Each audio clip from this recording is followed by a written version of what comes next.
C'est au tour de Maria, une jeune varoise amatrice de boxe, de franchir le seuil de la salle d'expertise. Avant de combattre le marchand en salle des ventes, le premier round, c'est la salle d'expertise où Harold l'attend pour examiner son horloge. Maria, bonjour. Bonjour. Bonjour. Toute jeune, Maria, étudiante en BTS. Exactement, NDRC du coup. Oula, c'est quoi ça, NDRC? C'est négociation, digitalisation de la relation client. Bon, très bien. Un petit peu long quand même. Alors, vous nous apportez une pendule, objet familial? C'est ça, oui. Qui appartenait à qui? Je pense que ça devait appartenir au grand-père de mon grand-père. Du coup, mon père, il s'en débarrasse avant de devenir lui grand-père. Vous êtes dans quelle région? Dans le Var. D'accord, j'entends un petit accent. Alors, une jolie pendule. Une jolie pendule, une pendule ancienne.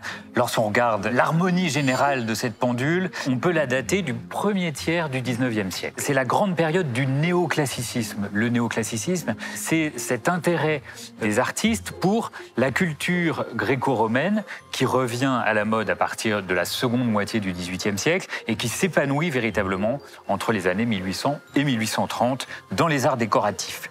Alors, les références à l'Antiquité sont évidentes, puisque vous avez ici un personnage dans une toge de sénateur romain.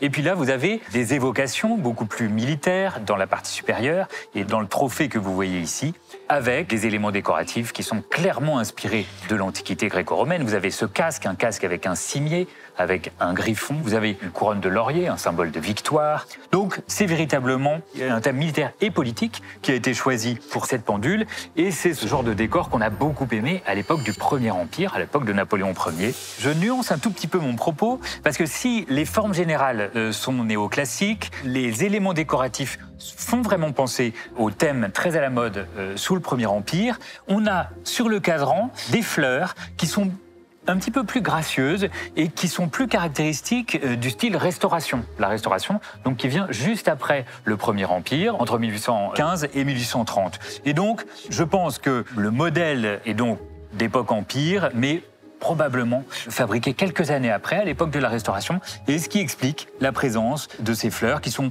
plus gracieuses, plus féminines et qui sont plus caractéristiques du style de la Restauration. Alors la matière, en bronze ? Voilà, la matière, j'allais y venir, c'est du bronze doré.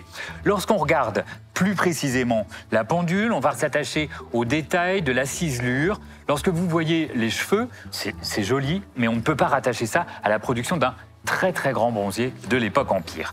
Lorsqu'on regarde également l'état de la dorure, eh bien on s'aperçoit que c'est une dorure qui est usée.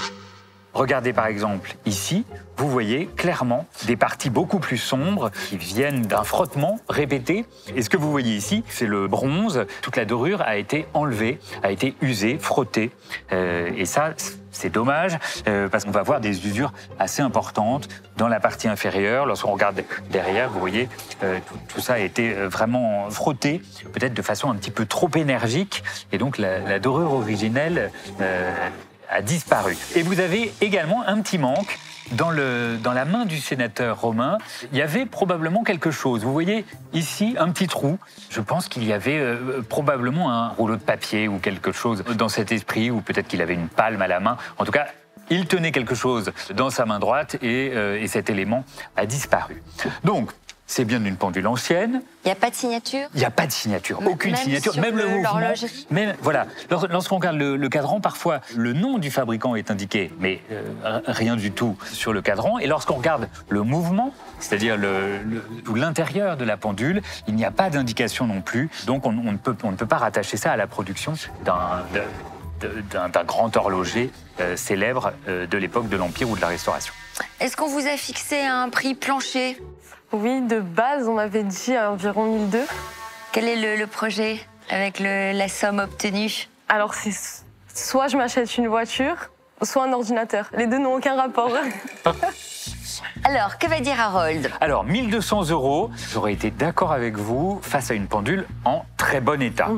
En plus, le sénateur, vous voyez, il va falloir le refixer, il bouge. Il n'y a qu'une aiguille sur le cadran. Donc, ça fait beaucoup de petits défauts qui s'accumulent. Et malheureusement, je ne peux pas vous proposer une estimation de 1 200 €.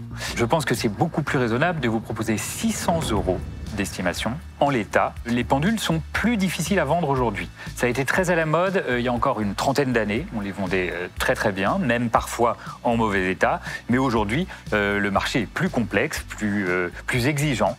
Et donc, comme c'est une pendule sur laquelle il va falloir envisager une restauration importante, il vaut mieux être prudent. Donc 600 €, c'est mon estimation aujourd'hui. Ok, super. Eh bien, vous prenez le pass. 600 € pour cette pendule et on vous regarde. Merci. Bonne vente. À tout de suite. À tout de suite. Alors depuis une trentaine d'années, on assiste à une sorte d'effondrement du prix des pendules. Le marché devient de plus en plus difficile. Les acheteurs sont en tout cas très exigeants. Ils veulent des dorures en parfait état, ils veulent des choses très spectaculaires, très originales. Et notre modèle de pendule aujourd'hui, eh bien c'est un modèle qu'on a produit en nombreux exemplaires à l'époque de l'Empire, à l'époque de la Restauration. Et donc ça fait partie des classiques de l'ameublement qui n'est finalement pas très rare sur le marché. Donc là encore, il faut être prudent en termes d'estimation. C'est un bel objet, mais un objet dont il ne faut pas attendre plusieurs milliers d'euros malheureusement.